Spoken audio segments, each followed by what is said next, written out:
go at breakneck speed. And you just think, if there's anything coming the other way, we are finished. And was £424 the cost of your personal shopping spree in New York? And have you got your luggage back? And did you have any more flat tyres? The happy news is that no, it didn't cost that much.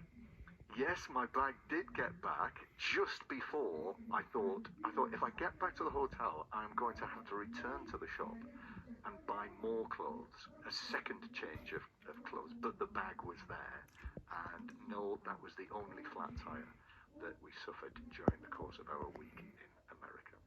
Well, I'm with John at Wembley, where Thomas Tuchel has just announced his England squad for the friendly international against Wales and the World Cup qualifier against Latvia. There's a recall for Bukayo Saka, but there is no place for Jude Bellingham, Phil Foden or Jack Grealish. Here is Thomas Tuchel. I think we're seeing a very straightforward decision. The question was, shall we stick with the same group, if possible, if we don't have any injuries, and then have to, shall we stick with it? And very quickly the question came up: why shouldn't we? Why wouldn't we? The support, the determination, the challenge, the competition within camp was on our highest level so far. It was our best camp. It was our best match. It was our best result. Are there players out who deserve to be with us? Yes, of course. Are there big personalities, special players out? Yes, of course. I think that will never change, because we have only a certain amount of players to call up. So, but there's always a way back into camp with performance. But for this camp, we stick to our decision. Was Jude Bellingham and Phil Foden, for that matter, quite accepting of your decision? Yes, of course, and they have no other chance. I mean, that is the decision, if they like it or not.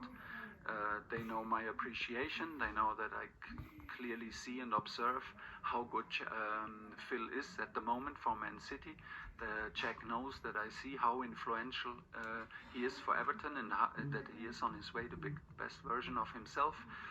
Jude knows that he is a special player, and he knows that I know that he is a special player, but he is at the moment lacking rhythm. He has not won full match after his surgery. So they have to accept it, and nothing changes with this decision against them or for the other players. It does not change my appreciation for their talent and their personality. So that's England off the back of 2-0 against Andorra and 5-0, that statement win in Serbia. But they are notable omissions, John. Oh yeah, without doubt. I mean, to this point, certainly Bellingham has been an automatic choice for England, certainly in the squad. Yeah, he is a world star. He's been such a key part, and he's only 22, but he's got 44 caps, scored 6 goals, and of course has contributed goals at tournaments. I don't think anyone will ever forget the overhead kick against Slovakia that kept Gareth Southgate's England in the tournament. To think that England perhaps would go to the World Cup next summer without Bellingham, I think is almost unthinkable. But probably off the back of this, it now becomes slightly less than that. Although you would very much expect it. We need to see what happens to him between now and then playing for Real Madrid. But I don't know about you, Ian. Even though he said not, this sounds like a clear message to those who have not been a part of what England were in the international window last month.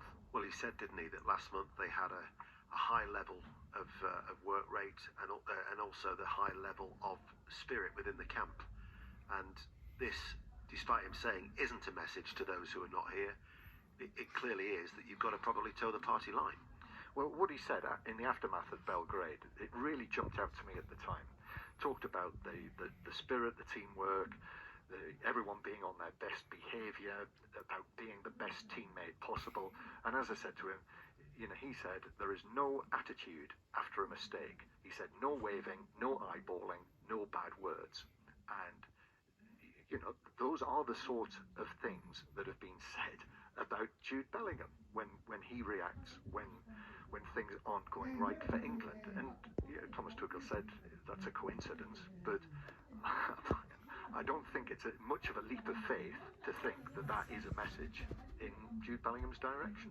Thing is, Ali, is that you've obviously just witnessed at first hand what a team spirit can do, talking of the Ryder Cup, and you might not necessarily have the individuals. It's all about the collective, isn't it? Yeah, and exactly that. Look at that performance they put in Belgrade, and I think, quite often when this sort of thing happens, the names that dominate the headlines are the names of the players that are left out. And once again, we forget the names of the players that were involved and played so well for England in Belgrade. And I always felt this was going to be the way with Thomas Tuchel. I'm sure you feel the same. That reputation wasn't going to matter. Who you played for, what you've done previously. It's what you do for Thomas Tuchel when you're on these training camps and when you play for England that will matter. I agree with John. I can't imagine that England will go to the World Cup without Jude Bellingham next summer if he, has had enough football by then and he's fit and he doesn't get any injuries and whatever. But I really like the message. I really like the message. The manager being strong and rewarding those players who play well for him and try hard for him. And if you got left out having done that and someone else got parachuted in who's barely played, then you're going to get disaffected players on the other side. So I think it's a good call. Yeah, I mean, it's Thomas Tuchel from a position of authority after by distance the best performance of his time as the England head coach.